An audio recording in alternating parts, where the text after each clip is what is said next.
Indian geography की इस series में आज हम बात करेंगे भारत के पर्वतीय दर्रों की। इससे पिछली वीडियोज़ में हमने बात करी है भारत की स्थिति और विस्तार और यहाँ के पर्वतों के बारे में, और यह सीरीज़ है हमारे 1000 इंपॉर्टेंट क्वेश्चंस की। तो चलिए शुरू करते हैं। वीडियो को अंत तक ज़रूर देखिएगा, आपके लिए बहुत ही हेल्पफुल ज़रूर होगी। तो पहला क्वेश्चन है, आर्यों ने भारत में किस दर्रे से होकर प्रवेश किया था? तो जो आर्य भारत में आए थे, तो वे भारत में किस दर्रे से आए थे? तो वे आए थे खैबर दर्रे से। तो ऑप्शन नंबर जो ए है वह बिल्कुल राइट है। नेक्स्ट क्वेश्चन है, हिमाचल प्रदेश में स्थित दर्रा इनमें से कौन सा है? तो ऑप्शन आपके सामने हैं और जो राइट आंसर है वो है सिपकिला दर्रा। सिपकिला दर्रा है हिमाचल प्रदेश में। नेक्स्ट क्वेश्चन है, जवाहर सुरंग नाम किस प्राकृतिक पर्वतीय दर्रे को दिया गया है? एक प्राकृतिक जो पर्वतीय दर्रा है उसको जवाहर सुरंग नाम दिया गया है। तो यह किस दर्रे को दिया गया है? तो ये दिया गया है बनिहाल दर्रे को, बनिहाल दर्रा। तो option number C right answer है। अगला प्रश्न है, निम्नलिखित में से कौन सा दर्रा पश्चिमी घाट पर्वतमाला में स्थित नहीं है? तो यहाँ पर ऑप्शन आपके सामने हैं और जो राइट आंसर है वह है पिपली घाट। पिपली घाट जो दर्रा है ये पश्चिमी घाट पर्वतमाला में स्थित नहीं है, पिपली घाट दर्रा। जबकि थाल, भोर और पाल घाट जो हैं ये पश्चिमी घाट के दर्रे हैं। अगला है, पिपली घाट दर्रा किस पर्वतीय भाग में स्थित है?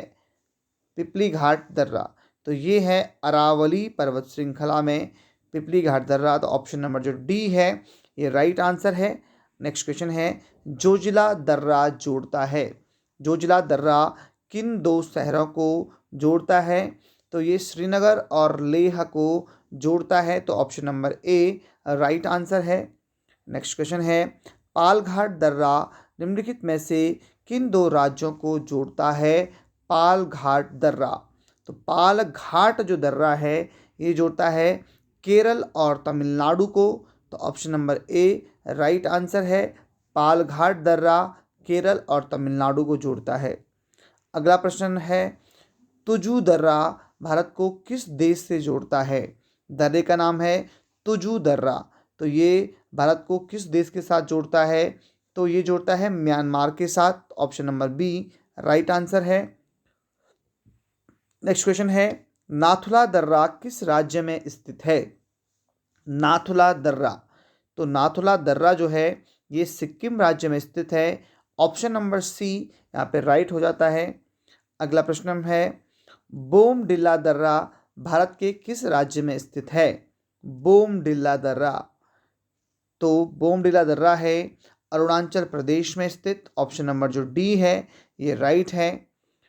नेक्स्ट क्वेश्चन है, जोजिला दर्रा किस राज्य में स्थित है? जोजिला दर्रा तो जोजिला दर्रा जो है ये है जम्मू कश्मीर में स्थित। Option number B.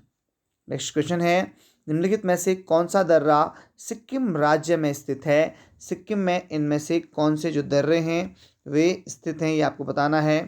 तो नाथुला एवं जेलेप्सा दर्रा ये जो दर्रे हैं ये सिक्किम राज्य में स्थित हैं। ऑप्शन नंबर बी राइट है। अगला है, जम्मू से श्रीनगर का मार्ग किस दर्रे से होकर गुजरता है? जम्मू से श्रीनगर तो ये बनिहाल दर्रे से गुजरता है। ऑप्शन नंबर जो सी है ये राइट है। अगला है, सूची 1 को सूची 2 के साथ सम्मिलित करना है। यहाँ पे सूची 1 में दर्रों के नाम लिखा है नाथुला दर्रा, बोमडिला, तुजू और सिपकिला, जबकि यहाँ पे राज्यों के नाम लिखे हुए हैं।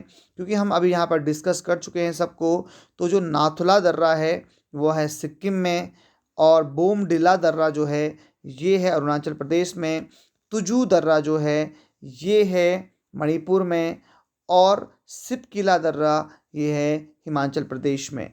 तो यहाँ पर जो ऑप्शन नंबर सी है ये राइट हो जाता है। ऑप्शन नंबर सी।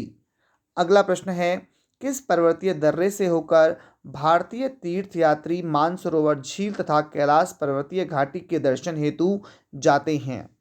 तो वह कौन सा दर्रा है जिससे मानसरोवर झील की यात्रा के लिए लोग जाते हैं, तीर्थयात्री जाते हैं? तो ये है माणा दर्रा। तो ऑप्शन नंबर सी राइट है। अगला ऑप्शन है निम्नलिखित में से कौन सुमेलित नहीं है। यहाँ पर ऑप्शन आपके सामने है। तो नाथुला दर्रा अरुणाचल प्रदेश यहाँ पर लिखा गया है, ये राइट नहीं है। तो ऑप्शन नंबर जो बी है ये यहाँ पे ऑप्शन हो जाएगा। अगला है टोगुप दर्रा भारत को किस देश के साथ जोड़ता है। इन प्रश्नों को आपको ढंग से याद रखना है। तो टोगुप दर्रा ये भारत को किस दूसरे देश से जोड़ता है। तो ये जोड़ता है म्यांमार से। तो ऑप्शन नंबर जो डी है ये राइट है। अगला प्रश्न है खैबर दर्रा कहाँ है। खैबर दर्रा, तो खैबर दर्रा ये है पाकिस्तान में। Option number D right answer. अगला प्रश्न है पालघाट निम्नलिखित में से किसके मध्य में स्थित है। तो पालघाट जो है ये नीलगिरी और अन्नामलई की पहाड़ियों के बीच में स्थित है। नीलगिरी और अन्नामलई की पहाड़ियाँ, जो पर्वतीय से संबंधित जो वीडियोस थी उसमें हमने इनको डिस्कस किया था। अगला प्रश्न है निम्नलिखित में से कौन सा दर्रा हिमाचल प्रदेश में स्थित नहीं है। हिमाचल प्रदेश में स्थित नहीं है वो कौन सा दर्रा है। तो ये है जेलेप्सा, जबकि बारालाचा, पालाचा और जो शिव किला है ये हिमाचल में है, जबकि जेलेप्सा नहीं है। तो option number C right, D जो है राइट हो जाएगा। अगला है बुर्जिल तथा जोजिला दर्रा निम्नलिखित में से किस राज्य में स्थित हैं। बुर्जिल तथा जोजिला दर्रा, तो ये जम्मू कश्मीर में स्थित हैं। ऑप्शन नंबर बी राइट हो जाएगा। अगला प्रश्न है सूची 1 को सूची 2 के साथ सुमेलित करना है। तो यहाँ पर आपके पास फिर से दर्रे हैं और यहाँ पर राज्यों के नाम लिखे हुए हैं, तो आपको इनको मैच करना है। तो जो माणा दर्रा है ये कहाँ है। तो ये है उत्तराखंड में। नाथुला दर्रा कहाँ है। तो नाथुला दर्रा जो है ये है सिक्किम में। इसी प्रकार जो जोजिला दर्रा है ये है जम्मू कश्मीर में। और जो सिपकिला दर्रा है ये कहाँ है, ये है हिमाचल प्रदेश में। तो ऑप्शन नंबर जो सी है यहाँ पर राइट हो जाता है, ऑप्शन नंबर सी। अगला प्रश्न है निम्नलिखित दर्रों में से किससे होकर जहाँ लेह जाने का रास्ता है। यहाँ पे थोड़ा मिस प्रिंट है, लेह जाने का रास्ता है वो कौन सा है। तो वो है जोजिला दर्रा। तो ऑप्शन नंबर जो ए है ये राइट है।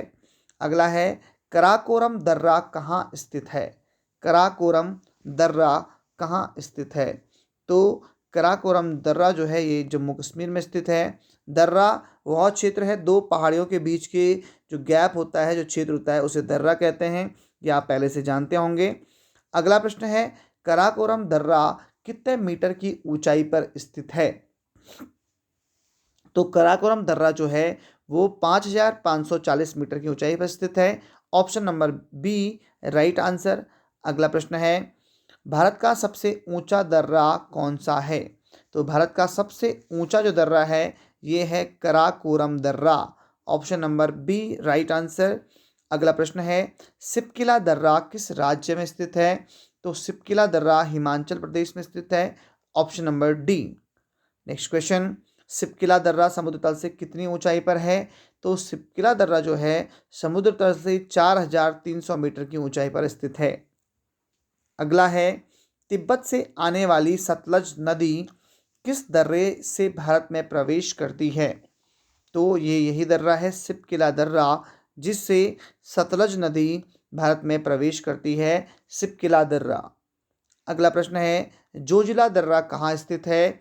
तो जोजिला दर्रा भी JNK जम्मू कश्मीर में स्थित है। Option number B right answer. अगला प्रश्न है जोजिला दर्रा समुद्र सतह से कितने मीटर की ऊंचाई पर स्थित है। तो कई बार ऐसे भी प्रश्न पूछे जाते हैं। तो जोजिला दर्रा जो है 3528 मीटर की ऊंचाई पर स्थित है। Option number B right answer. अगला प्रश्न है जोजिला दर्रा किस श्रेणी में स्थित है। यहाँ पर पर्वत श्रेणियों के नाम लिखे हुए हैं। तो जोजिला दर्रा जो है वह जास्कर श्रेणी में स्थित है। Option number D right answer. अगला है श्रीनगर और लेह को कौन सा दर्रा जोड़ता है। ये क्वेश्चन यहाँ पर रिपीट हो चुका है, फिर भी आपको ये क्वेश्चन याद रखना है। तो इसका जो राइट आंसर है वो है जोजिला दर्रा, तो ऑप्शन नंबर जो सी है ये राइट है। अगला है बारालाचा दर्रा किस राज्य में स्थित है? बारालाचा दर्रा, तो ये है हिमाचल प्रदेश में स्थित, option number D right answer. अगला प्रश्न है बारालाचा दर्रा की समुद्र सतह से ऊंचाई कितनी है? तो ये है 4890 मीटर, तो ऑप्शन नंबर बी राइट है। अगला प्रश्न है जास्कर श्रेणी का सबसे ऊंचा दर्रा कौन सा है? ये क्वेश्चन को घुमा करके पूछ सकते हैं। तो जास्कर श्रेणी का सबसे ऊंचा दर्रा है बारालाचा दर्रा, तो ऑप्शन नंबर जो डी है ये राइट है। नेक्स्ट क्वेश्चन, बुर्जिल दर्रा कहाँ स्थित है, किस राज्य में स्थित है? तो बुर्जिल दर्रा भी जम्मू कश्मीर में स्थित है, तो option number D right answer. अगला प्रश्न है बुर्जिल दर्रा समुद्र सतह से कितने मीटर की ऊंचाई पर स्थित है? तो बुर्जिल दर्रा जो है समुद्र सतह से 4100 मीटर की ऊंचाई पर स्थित है। नेक्स्ट क्वेश्चन है पीर पंजाल दर्रा कहाँ स्थित है? तो ये भी जम्मू कश्मीर में ही स्थित है, ऑप्शन नंबर ए राइट है। और पूछा गया है कि पीर पंजाल जो दर्रा है इसकी ऊंचाई कितनी है, ये कितनी ऊंचाई पर स्थित है? तो ये है 3494 मीटर की ऊंचाई पर, ऑप्शन नंबर ए राइट है। अगला है माणा दर्रा किस राज्य में स्थित है? तो माणा दर्रा है उत्तराखंड राज्य में स्थित, ऑप्शन नंबर ए। अगला है माणा दर्रा की समुद्र सतह से ऊंचाई कितनी है? तो माणा दर्रा की जो ऊंचाई है ये है 5545 metre, option number D right answer. अगला प्रश्न है भारत और चीन की सीमा पर कौन सा दर्रा स्थित है? भारत और चीन की सीमा पर स्थित है माणा दर्रा, option number A right answer. अगला है माणा दर्रा किस श्रेणी में स्थित है? तो ये कुमाऊं श्रेणी में स्थित है, तो ऑप्शन नंबर जो ए है ये राइट है। अगला है बनिहाल दर्रा कहाँ स्थित है? बनिहाल दर्रा, तो ये है जम्मू कश्मीर में स्थित, option number B right answer. अगला क्वेश्चन, बनिहाल दर्रा किस श्रेणी में स्थित है? तो ये पीर पंजाल श्रेणी में स्थित है, ऑप्शन नंबर ए सही है। अगला प्रश्न है बनिहाल दर्रा समुद्र सतह से कितनी ऊंचाई पर स्थित है? तो ये है 2832 मीटर की ऊंचाई पर स्थित, तो option number A right option है। अगला है रोहतांग दर्रा किस राज्य में स्थित है? रोहतांग दर्रा, तो ये है हिमाचल प्रदेश में स्थित, ऑप्शन नंबर सी राइट है। अगला प्रश्न है रोहतांग दर्रा किस श्रेणी में स्थित है? तो रोहतांग दर्रा जो है ये पीर पंजाल श्रेणी में स्थित है, ऑप्शन नंबर ए राइट हो जाता है। अगला प्रश्न है रोहतांग दर्रे की समुद्र सतह से ऊंचाई कितनी है? तो ये 4111 मीटर की ऊंचाई पर स्थित है, ऑप्शन नंबर बी राइट है। अगला प्रश्न है नीति दर्रा किस राज्य में स्थित है? तो नीति दर्रा उत्तराखंड राज्य में स्थित है, ऑप्शन नंबर सी राइट हो जाता है। अगला प्रश्न है नाथुला दर्रा किस राज्य में स्थित है? तो नाथुला दर्रा सिक्किम राज्य में स्थित है, ऑप्शन नंबर सी बिल्कुल सही है। नेक्स्ट क्वेश्चन है नाथुला दर्रा की ऊंचाई कितनी है? तो इसकी ऊंचाई है 4310 metre, option number C right है। अगला प्रश्न है तुजू दर्रा किस राज्य में स्थित है? तो ये मणिपुर राज्य में स्थित है, तुजू दर्रा, ऑप्शन नंबर सी। अगला प्रश्न है अरुणाचल प्रदेश के प्रसिद्ध दर्रे कौन से हैं या कौन सा है? तो यहाँ पर यांगाप, दिफू और बोमडिला दर्रा, ये 3 दर्रे हैं जो कि अरुणाचल प्रदेश में स्थित हैं, तो यहाँ पर ऑप्शन जो डी है ये राइट हो जाता है। अगला है पालघाट दर्रा किस राज्य में स्थित है? तो पालघाट दर्रा जो है ये केरल राज्य में स्थित है, तो ऑप्शन नंबर डी यहाँ पर राइट हो जाता है। तो मुझे उम्मीद है कि दर्रों से संबंधित जो भारत में दर्रे स्थित हैं इनसे संबंधित जो भी इम्पोर्टेंट क्वेश्चन थे वे हम इस वीडियो में डिस्कस कर चुके हैं, तो जो कि आपके लिए काफ़ी हेल्पफुल हैं। तो अगर यहाँ तक आप पहुँच चुके हैं हमारे साथ तो आपका बहुत बहुत धन्यवाद। जल्दी ही आपके साथ मुलाकात करते हैं एक नए टॉपिक के साथ नई वीडियो में, तब तक के लिए आपका बहुत बहुत धन्यवाद।